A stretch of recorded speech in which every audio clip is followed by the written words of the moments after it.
Hello, folks. Welcome to Education Matters. Well, today we have guests. We have George Lambert and his wife, Rhonda. And we have George on today because he's running for Senate in, I believe, District 18. And that includes Litchfield and Manchester's Ward 8 and 9. So those folks who are 5, 6, and 7. And 5, 6, and 7. Oh, that's 5, right. 6, I got it 7, and mixed 9. up with the state rep district. Okay, I got it mixed up with District 44. District 44 is a flotarial district for the state rep position, which Rhonda is running for, his wife. And therefore, name recognition, vote for Rhonda. And if you want to vote for me, so we have the two women running. Even better. In this primary, you vote for two. You want to vote for the women, vote for Rhonda and Deborah Ulster. I would greatly appreciate it. And so today I wanted to have a few Senate candidates on to let you know how important these races are in the Senate. And Jane is on the campaign trail, Jane Cormier, and so is Eileen Landis. She's also on the campaign trail today, and so they're kind of busy, but maybe they'll call in. So George, welcome to the show, and Rhonda, welcome to the show. Thanks for having us. So here we go. Let us know how your campaign trail's going. I think it's going very, very well. We're out talking to people. We're spending a lot of time engaging in Manchester, getting the word out. We are trying to tell people that when the Republicans were in charge, they went out and said in 2010, 2011, they went out and said, we're going to do X, Y, and Z. And then when they got elected, they did X, Y, and Z. I was so proud to be a member of Bill O'Brien's house because we said, this is what we want to do to govern, and then we did it. Balance the budget. Yes. Which was out of control. There was a big deficit, I guess, of, I don't know, 800 million or something. Oh, yeah. And you fixed that. Yes, we did. And we did a lot of other things, too. When people of principle who are going to do what they say they're going to do go out and do it, it's sometimes a little unpopular. But, when you look at the whole, most people oppose special interests in Concord. Except for their own. Everybody has bias, which is the thing I care about. And that's not a special interest, that's my interest. And what we found is that balance is great. What is the balance? Well, the balance is on my sign. It's liberty, it's justice, it's kids, and it's families. That's what the New Hampshire Advantage is about. It's about making sure that people have a great experience and that we have a government that doesn't overly regulate. And then we go out and we focus on the children. If we're not focusing on the development of our children in this state, then we're losing. We have such a mass exodus of young people who graduate from college and leave. Okay, so what's the imbalance then? Why can't my nephew get a job in New Hampshire out of UNH as a mechanical engineer? I can tell you why. Because New Hampshire is the most expensive state to start a business in New England and one of the most expensive states in the country. Okay, we have low personal income tax. Oh, none. We have low sales tax. None. However, the surprise is when you start a business in New Hampshire and you think we're the tax-free state, you find out that you're going to have a business profits tax, you're going to have a business enterprise tax, and we're going to make it complicated for you. There's a guy in Nashua who 3 years ago opened a business, hired a couple of his employees, and at the end of the year found out that he had screwed up on some of his filings to the Department of Labor. But he discovered that on his own, so he called them to ask them what to do. When he got there, when he asked them, they told him what to do. And he got into compliance, and then they fined him $149,000 for being out of compliance and having two employees. This is more than his entire salary for these two employees for a year. And so they fined him. I went up, I sat with him. I helped them through the process. We sat with the Department of Labor. They reduced the fine to $1,000. They said, we see that you did the right thing, but small business owners don't know how overly regulated we are. We need to fix that. And then when we do that and we reduce it so that New Hampshire becomes competitive, we'll have more people that are coming over the border. It's cheaper to run a business in Massachusetts than it is to run in New Hampshire. And that's why they're all there and not here. Correct. The jobs. Mm-hmm. Well, we need to stop this mass exodus every morning. You go sit on the highway and you watch the people just crossing the border. And the worst part is those people cross the border and then pay personal tax. income tax. Right.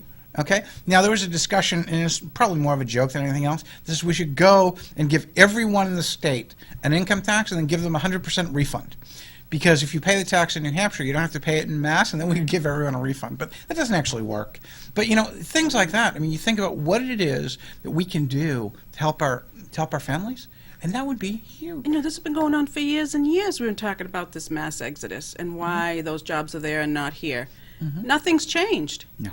So how do we get this change? I believe that the candidates that are running this time, like Jane Cormier, like Eileen Landis, like yourself, and some others, that if they get elected, we can get change in the Senate, because things die in the House, or I'm sorry, things are passed in the House and die in the Senate because of special interest. Yeah. There's one, if I could say there's one word or one phrase that will make an enormous difference in the Senate, that phrase is roll call. Roll call votes. I Accountability. Yeah. I am one of the leading people to call for a roll call in the House of Representatives right now. You can check that out. People will tell you that's true. I'm a big accountability guy. I'm like, let's stand up for what you believe in. I'll do the same thing in the Senate. And no longer will we have bills dying with a voice vote of let's just table it, and it'll never get a hearing. That's got to stop. If the House goes out and passes a bill, it deserves to actually be considered by the Senate. We saw on Medicaid expansion, which is a Republican platform issue last time around, the Senate went out and supported supported a bad Medicaid expansion bill, contrary to both the Republican platform, the will of the Republican committees in the state, and generally opposed by most of the population. And yet, because they're so collegiate, they're just one team, they passed something that really could potentially cause an income tax in New Hampshire. Exactly. And I'll tell you what, an income tax in New Hampshire is not good for New Hampshire schools. It's not good for New Hampshire families. What would be good for New Hampshire schools and New Hampshire families is to go out and increase the number of people who provide health insurance and health insurance options in New Hampshire, which we used to have. Jean Shaheen, when she was governor, actually got rid of that. Right, the number of companies that that Oh, offer no, no, insurance. Right, and so now we have one or two. I think two. And we have one participating in the healthcare exchange. And the other, might come in. Yeah. Yep. And so what we have right now is insurance is so expensive that our schools and our towns couldn't afford to buy open market insurance. They actually have to go to what's called a municipal risk pool, which is why we have this thing called the LGC, the Local Government Center, that actually offers specialized insurance to municipalities so that they can actually afford it. Otherwise, they would never make be able their own pool. Correct. It's nuts. And businesses can't afford to do that, or there's no big pools for the businesses to come into. So they're stuck with one carrier. Yeah. I was lucky. I spent 6 years as a selectman. I learned the vocabulary. I've now spent 4 years in the House. I understand the vocabulary. I understand the departments. I understand how things work. And experience matters. That's your experience bringing up to the Senate. Whereas your opponent has maybe a school board experience, but she doesn't have legislative experience at the State House. Right, and doesn't understand exactly how to get things done, how to work, in the House and in the Senate. I believe I'm very respected in the New Hampshire House. When I looked at running for governor last year, before I had a heart attack, I had a lot of support. I had a lot of people encouraging me. I've been leading the House for a couple of years. I've been A-rated in the HRA. I have one of the highest HRA, House Republican Alliance scores, which means that when you measure me against what I said I was running on the Republican platform, my voting record is almost perfect. I have a great Liberty Alliance voting record. I vote very strictly Liberty, limited government. My former committee chairman, Paul Ingbertson, who was the chairman of Redress of Grievances, endorsed me for my run for the House. People like Al Baldessaro, people like Pam Tucker, people like Bill O'Brien, who are regular figures and leaders in the House, have said, George is the guy that we want to support, both in my governor's race and in my race for the Senate, because he's someone we can work with to make sure that we actually advance the New Hampshire advantage. Right, and we're trying to get that message out to all your constituents. I know. People like Jane Cormier, people like Eileen Landis, very, very good, very highly qualified as well. I would love to see them both get elected. In their own districts. They're Absolutely. separate districts. So we'll see if Jane can call in or Eileen can call in and let us know how they're doing on the campaign trail.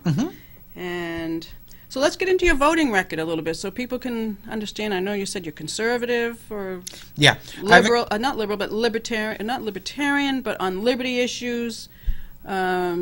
Just getting a smaller government. Yes. I actually have sponsored or co-sponsored a large number of Liberty bills. I might be one of the largest or tied for the largest sponsor collectively in my last 4 years of Liberty bills in the State House. I heard you mention one on Gerard's show this morning, Rich's show, Uh-huh. about if you do something, you don't, what was it? I don't know. I mentioned a couple. Repealing sugar packets. Basically, The you have sugar bowls. and there was the other one. I've sponsored all kinds of legislation. I've sponsored. Fergus Collin was talking last year about the fact that I go out and want to change the way we do car inspections. I actually want to completely remove it. If you go and if you rent a car from the airport, one of the car rental agencies, those cars don't have to be inspected. Why not? Because they're not registered in the state of New Hampshire. See, we only actually require cars registered in the state of New Hampshire to be inspected. If you were to go out and register your car somewhere else, you don't have to get an inspection. And I've argued that we need equal protection under the law. Now, do I think safety inspections are bad? No, I think they're great. Okay? But I don't actually think that they are helpful to the people of New Hampshire if everyone's not going to get them, because New Hampshire's Constitution says in Article 3. So it's out of principle that you brought that up. Absolutely. So that, but their company is probably out of state, and they're registering or these cars under their company and That's correct. in another state. Right. Yeah, and so anyone, like I've actually told my wife that next year, instead of actually registering our cars in New Hampshire, we're actually registering our cars in, we've looked and it's probably going to be either Minnesota or Wisconsin. You don't have to be a resident there? No. You don't have to have a business there? Actually, you can register a business. Registering a business and registering your car is actually cheaper than it is in New Hampshire, and it's one car registration fee after your car's 10 years old for the life of the car. So it saves you money in the second year. But that's not the point. The point is that New Hampshire needs to be competitive on these things, and we need to have rules that are helpful, not just argumentative. I have to go to Concord later today so that I can actually go and pay for the ticket for to prove my point. I actually got a ticket for driving with an uninspected car. Now I'm going to go pay my ticket. But I'm fighting it. And the whole reason that we're engaging in this argument is people of New Hampshire need to be protected, but they shouldn't be overgoverned. We're the live free or die state. So I'm going to give up my live free or die license plate so that I can actually go and make a point that says we need equal protection. Well, George, I guess we got to pick and choose our battles, and you're picking these battles because they're right battles, they're principled battles, they're legislative battles that most of us out here probably don't have a clue about. But that's why you have to pick the ones. You ask the questions because you're up there, you're seeing the big picture. And that's why we elect you. Here's the big picture. The big picture is that right now you're regulated by 12,000 pages of rules, by laws, and then even more rules than that. If my wife were to spend a year reading them, she'd have to read 1,000 pages a month of things that are complicated to read 3 pages of. She doesn't know the rules under which she's governed. 100 years ago, that wasn't the case. What we've done is we've just expanded to the point where we have all of this paperwork. You don't know you've broken the law until after you've done it. Yeah, we just hope and pray that we're good. Yeah. What I learned when I was in Selectman is that government doesn't even behave following the law. It goes out and looks for a legal opinion for one reason they can behave the way that they do. And if they can get one legal opinion that says they can behave this way, they will follow that and say, well, we have a legal opinion that says we can do this. Not, is it the right thing to do? If you don't like it, sue us, is what they say, right? Yeah. Sue me. Government, municipal government. Well, if you don't like it and you have a different understanding of the way we're doing things, then sue us. Right. We'll hash it out in court. And of course, the people, how much justice can they buy? No. And what's really interesting is that they're getting justice at their own expense because they're paying the bill on the other side. When you look at the right to know law, which is, I'm a big fan of the right to know law. I really want people to understand how it works for them and why RSA 91A actually empowers them. What I realized is that if you have a document that touches a personnel file, I mean literally just touches it, they have the right to call that a non-public document because it's part of someone's personnel file. Okay? Now, this could be a commendation. This could be a letter from someone saying so-and-so did a good job. They don't have to release it. It's totally at their discretion. And then they have non-public meetings, so they're not accountable. So what we have is a black hole of information, so they only ever have to release what they want, not what the public needs to know. When you look at Florida, they're the other way. If you want to go and see all the complaints against somebody who's an employee, you find them out. I called the Attorney General's office and I said, I would like a copy of the police in the state who are on the Lori list. That is the list of people who have actually been proved to have unreliable testimony before judges. And they said, we can't release that to you. And I'm like, wait a second. We're supposed to, according to the Constitution, when somebody is accused of a crime, actually are supposed to have access to every reasonable defense. We can't know what police officers are lying? And they said, no, it's a personnel matter.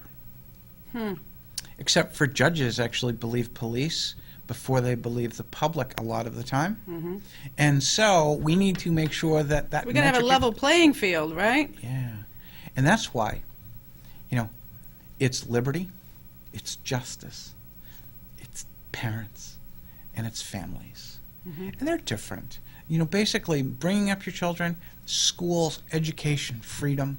When I was in the Redress of Grievances Committee, there was a parent who was brought in who was told that they were losing their child because of abuse. And the abuse was they were taking them to church. And they took them to a conservative Baptist church. And apparently the child was scared of the fire and brimstone type sermon and the thought of hell from the... Oh, psychological abuse. Right? But is it? It's really an interesting thing, when religion becomes abuse, we have really bad definitions, right? I mean, whatever it is.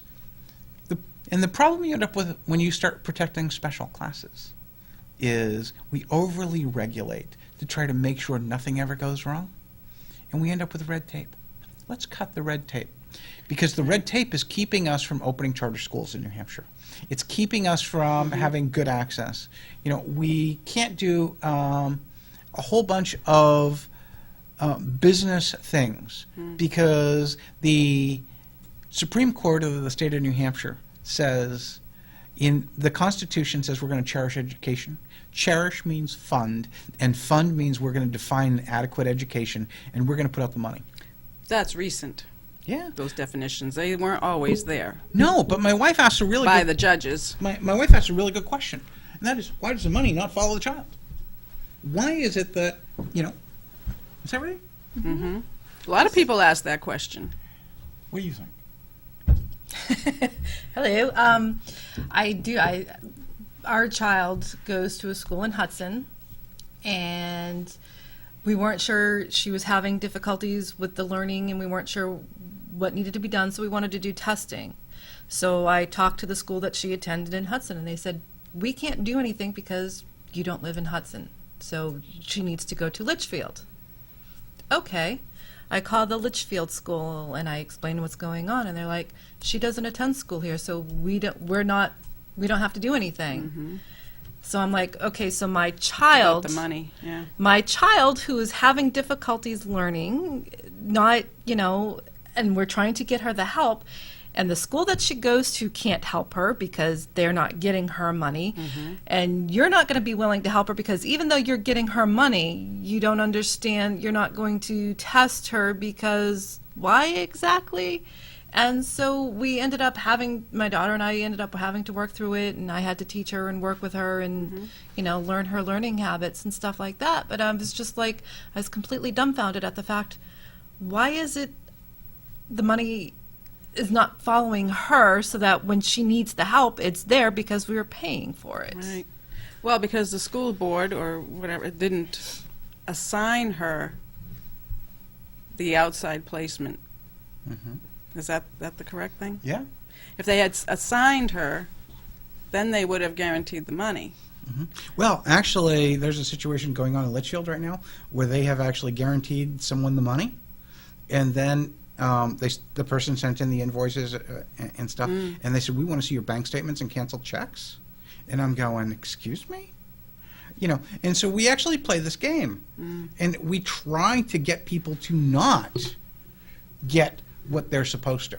Now, if I played the same game with my tax bill, they'd take my house, right? Because, I don't go out, if I went out and said, hi, I'll pay you the money when you actually prove to me that you did what you're supposed to with it. Of course, they don't do what they're supposed to, so, you're sitting there. Do you think Claremont could ever be opened up again? Oh, yeah. You think Absolutely. it will? Yeah. Andrew Valinsky is the attorney who did that. He's from, he has an office in Manchester, and the guy's a genius, and he's brilliant. Okay, but the question was not one of careful legal argument, but what's in the best interest of the children in the state. Okay, are we going to make New Hampshire viable, and are we going to increase the New Hampshire advantage? And the way that you do that is actually by going out and giving the students what they need across the state, but you let the individual communities go out and take children who are gifted and treat them like they're gifted. Stop categorizing them and saying we're going to treat all the children equal. All of the children equal? Sorry, that doesn't work. That's just my opinion. Right. Well, we don't want equal children. No, I want equal outcome. I want it exceptional, because other countries have exceptional learning opportunities. It's totally different here. We're like minimum standard. Well, We offer minimum, and if you're above minimum intelligence and you'd like a little more stimulation or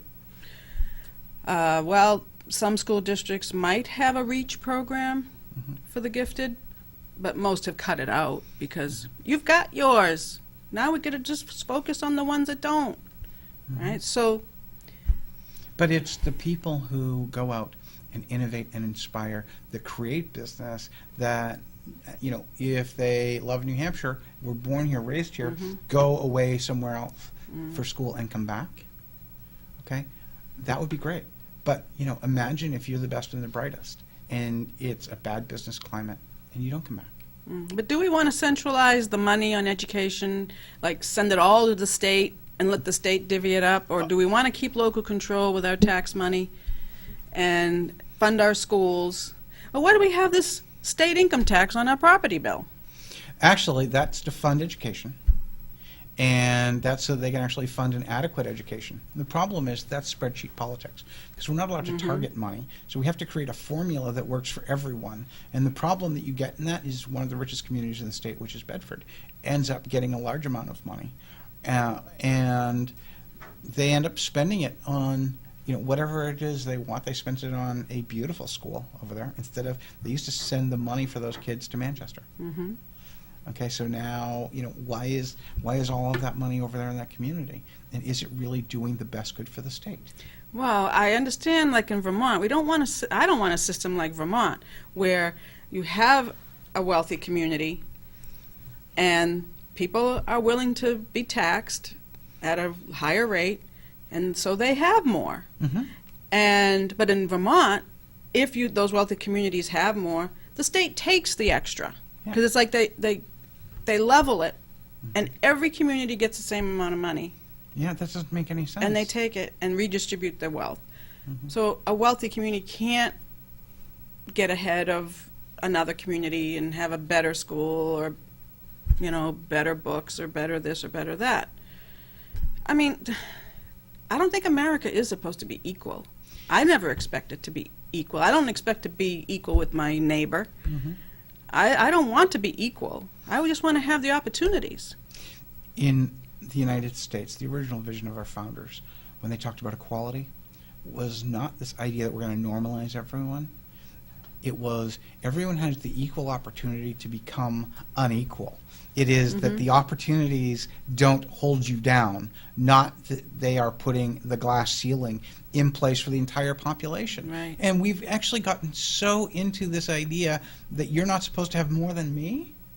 No, that's socialism, communism, and all the isms that we don't want in this country. Well, it depends on who you ask as to whether or not they want them. Well, if you that's right. look at the schools, and if you look at the curriculum, and you look at the education we're giving, Right we're now. going out and we're telling people that American exceptionalism is bad. Right. We're giving them a communist education right now, a socialist education. Which, you know what I find really funny about that, in a bad way, but funny, is the children who are not getting that education are the ones who are going to private school and who are going to end up being the leaders because Yes. they are going to become the exceptional contributors in our society. Yes. Rather than having that be the norm, it's creating the exception. Right. When I started a company, I was the CEO of a U.S. company and built some internet technology, and my wife will tell you we went to Germany. And one of the employees at our German business partners company wanted to talk to me and all this kind of stuff. And I was talking to him like he's a regular guy. And the CEO of that company was a little bothered because I was talking to someone who was 3 steps down in the organization. Because they literally have a caste system. They don't call it that. But, you get to a certain level and that's your level. And in the UK and all over Europe, they have different ways of describing that. But, their executive management makes a lot more money. And they have all these tiers. And what I found interesting is that in the United States, those levels don't matter. If you're great, you will find a way to actually be innovative. But over there, if you don't have the right title, you can't play the game. It's because of this tiers. Right now, through our difference between public and private education, we're implementing the same thing. And people go out and say, I went to such and such a school, that puts me in certain... Right. It's the name of the school. It's yeah. Well, we have a couple minutes left. Go. And so if you could let us know the detail, a little more of the details of how or why we should vote for you. Now, I'm voting for you. Thank you. But why should everybody else vote for you and not, let's say, Robin Dunphy? I have experience. I'm incredibly consistent. Some people say I'm too passionate and aggressive. Most people who get that, or who hear that, or go, he yells a lot. I'm passionate. I'm consistent. And I'll tell you exactly what it is I'm going to vote for and against. I'll represent the people of Manchester with the conviction that I have represented them for in the last 2 years. I'll bring accountability to Concord like I brought it to Litchfield. When I became a selectman in Litchfield, I said, we're going to go and find the money, the pockets of money, and we're going to shrink them. We're going to go out and talk about how tightening your belt a little bit actually causes you to prioritize. And we're going to have accountability in our departments by sitting there and saying, you know what, we're going to watch. I appreciate that. And sorry, folks, but we're out of time for today. And we'll see how this election goes on September 9th. We're going to vote for George Lambert, Jane Cormier, and Eileen Landis. All right. Thank you, folks. We'll see you next time. Take care.